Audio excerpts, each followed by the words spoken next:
It's my feel-good breakfast show.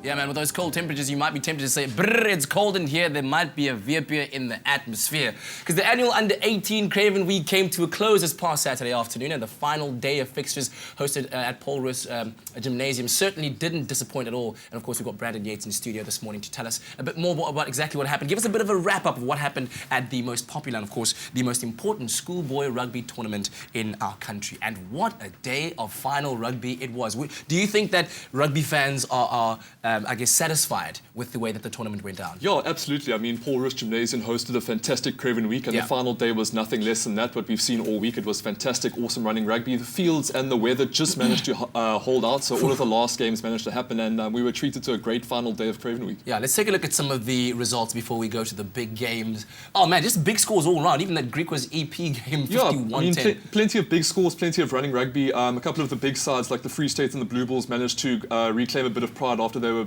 initially disappointing, and then big wins for the likes of the Lions and the Leopards as well. So it was a great precursor to that final game that happened. Yeah, I must say, proud of my boys from the Northwest Province there, the Leopards. But of representing. Course, yeah, dude, you cannot miss that scoreline at the bottom there. Western Province versus Eastern Province in the big final of the tournament. What on earth? I think this is the biggest shock in any rugby final in history, because I mean that's the kind of score that you'd expect to see in a World Cup pool match between the likes of New Zealand and Portugal. You know, when you see last year's champions going down 95-0 in that final game. It was one of the most ridiculous rugby games I've ever seen in my life, but big congratulations to Western Province. I shouldn't be smiling so much, but I'm from Cape Town, so that's cool. It was a great result, yeah. But talk to me about what happened, because you said Western Province scored their first try after 30 seconds. Yeah, they scored. They scored really early on, and then from there it just seemed like Eastern Province put their head down. They just weren't taking part in the game. Their outside centre Manuel Ras scored a hat trick of tries. Nico Leonard scored a double. Their scrum half Yandre Williams scored 22 points with a boot, including a try. So Western Province, just from all of their forwards and all of their backs, just delivered on the day when it was really needed. How does that happen when you have the #1 fly half in the country in terms of schoolboy rugby season? That's what I really don't understand. I mean, they were performing really well throughout the tournament. They were undefeated going into that final game, and it just seemed like they didn't turn up on the day. And Western Province were fired up, but they were on their own home turf, so they must have just been way more fired up than their counterparts. Man alive, it was an incredible game, especially watching the highlights of just try after try after try. 95-0,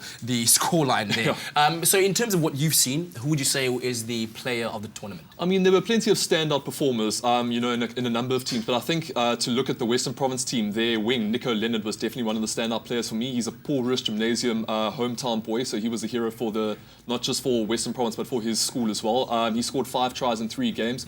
He's big, he's fast, he's consistent, and he's definitely one to look out for the future. So he's definitely a guy that put up his hand for me. So you reckon the selectors are going to take that Western Province side and be like, okay, cool, this is our SA school side? I think that wasn't what they had planned initially, but it looks like what they should do now, definitely. 95-0. What a routing indeed. Dude, thank you very, very much. We've really enjoyed your week's worth of reports. Kat, thanks very much for having me, and thanks to everyone at the Expresso show for having me. I've really loved being here, and thanks to Graham and Ewan as well. Excellent stuff. Well, congratulations to everyone who took part in the Craven Week team. I think certainly shining a light on South African rugby and showing that we have a lot to count on in the future.